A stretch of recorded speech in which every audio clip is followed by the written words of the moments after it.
So hey guys, good morning and welcome to my channel. তো আজকে দেখো আবারও চলে এলাম একটা রেসিপির ভিডিও নিয়ে। তো বাড়িতে হচ্ছিল আজকে মাটন, তাই ভাবলাম ছোট্ট করে একটা ভিডিও করে তোমাদের সাথে শেয়ার করি। তো দেখো প্রথমে মাংসের উপরে তেল, হলুদ, নুন সবকিছু দিয়ে এখানে ভালো করে মেখে নিচ্ছিল। আর সময় নিয়ে মেখেছিল, অনেকক্ষণ রেখে দিয়েছিল।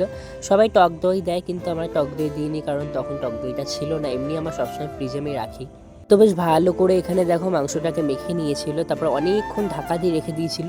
তারপরে কড়াই গরম করে এখানে ভেজে নিচ্ছিল হচ্ছে পেঁয়াজ। আর এখানে আমি অনেকগুলো পার্ট নিতে ভুলে গেছি, তো যেগুলো আমি ভিডিও করতে পারিনি সেগুলো তোমাদেরকে বলে দেবো। তো এখানে পেঁয়াজটা ভেজে নিচ্ছিল, এই কড়াইটাকে তোমরা ইগনোর করো, এটা আমাদের কাঠের উনুনের কড়াই।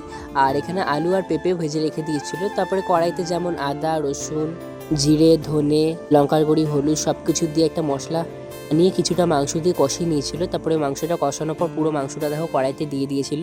এটা বেশ সময় নিয়ে, অনেকক্ষণ সময় নিয়ে আমি কষিয়েছিলাম। আর তারপরেই আমি এখানে দিয়ে দিয়েছিলাম হচ্ছে রেড চিলি পাউডার, যাতে মাংসর কালারটা ভালো হয়। আর এই ভিডিওটা বেশ কিছুদিন আগের, আমি এতদিন শেয়ার করতে পারছিলাম না, কারণ আমার শরীরটা অনেক খারাপ ছিল। আর এখনও আছে, আমার গলায় অনেকটাই ব্যথা, কিন্তু আমার মোবাইলের স্টোরেজ ফুল হয়ে যাচ্ছে। তাই ভাবলাম যে ভিডিওগুলো এডিট করে তাড়াতাড়ি করে আপলোড করে দিই। এখানে দেখো মাংসটা ভালো করে কষানোর পরে ভাজা পেঁয়াজটা দিয়ে দিয়েছিলাম। তারপরে এখানে মিট মশলাও দিয়ে দিয়েছিলাম পুরো 1 প্যাকেট। আর তারপরে আবার সময় নিয়ে এটাকে ভালো করে কষিয়ে নিচ্ছিলাম।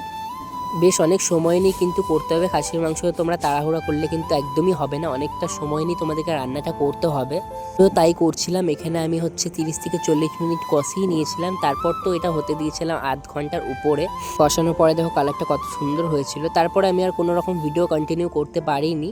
রান্না কমপ্লিট হয়ে যাওয়ার পর আমি খেতে বসে পড়েছিলাম। তো চলো আজকের ভিডিওটা এটুকুই, দেখা হচ্ছে অন্য কোনো একটা ভিডিওতে। ততক্ষণের জন্য টাটা।